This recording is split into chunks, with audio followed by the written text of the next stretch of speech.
So this is the myplate.gov. This is the government telling you what you should eat. This is people that are like registered dietitians in the hospital. These are the guidelines that they go by.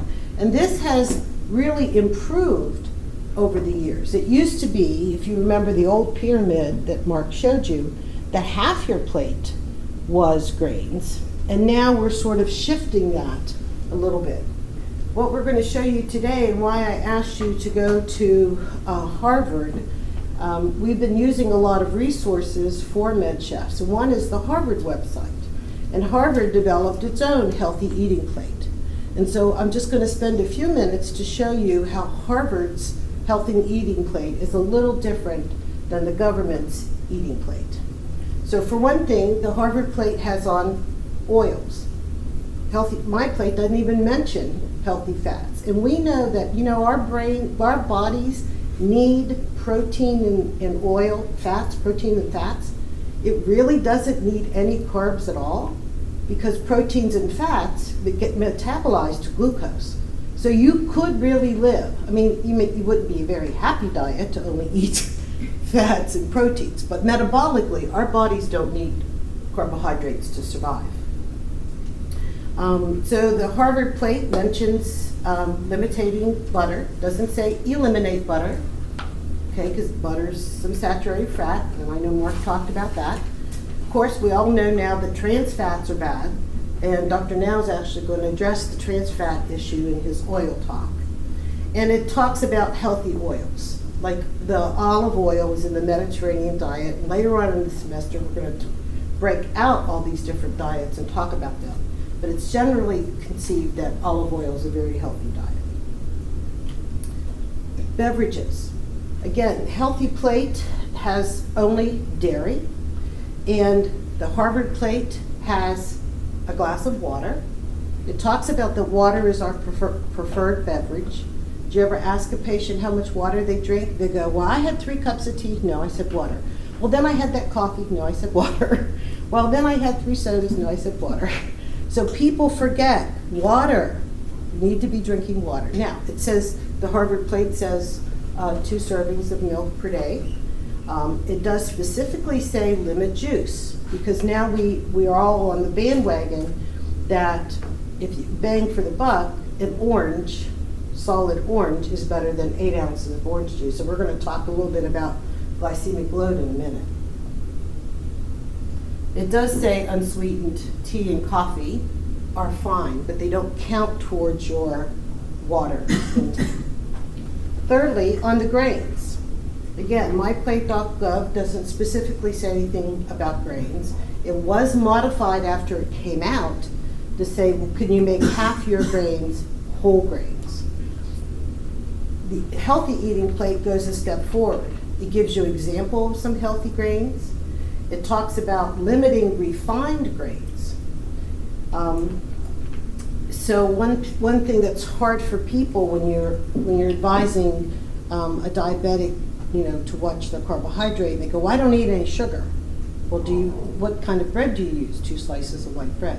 White bread is metabolized by your body the same way as a teaspoon of sugar. So people have a hard time understanding that refined grains are metabolized that way. On the healthy eating plate, again, it's much more specific about protein sources.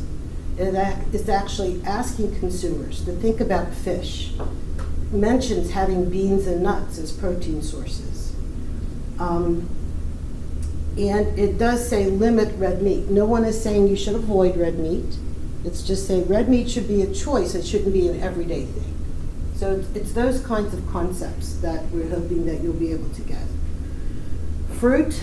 The other thing I noticed is that the healthy eating plate, the fruit proportion's a little smaller and the vegetable proportion is a little bigger. And that's going to be something you're going to hear some videos later on today, or watch some videos about the metabolism of sugar. And in those videos, the speaker's going to often talk about fructose. And so I remember the first time I saw these videos, I was like, is this is this doctor saying that I should never eat fruit?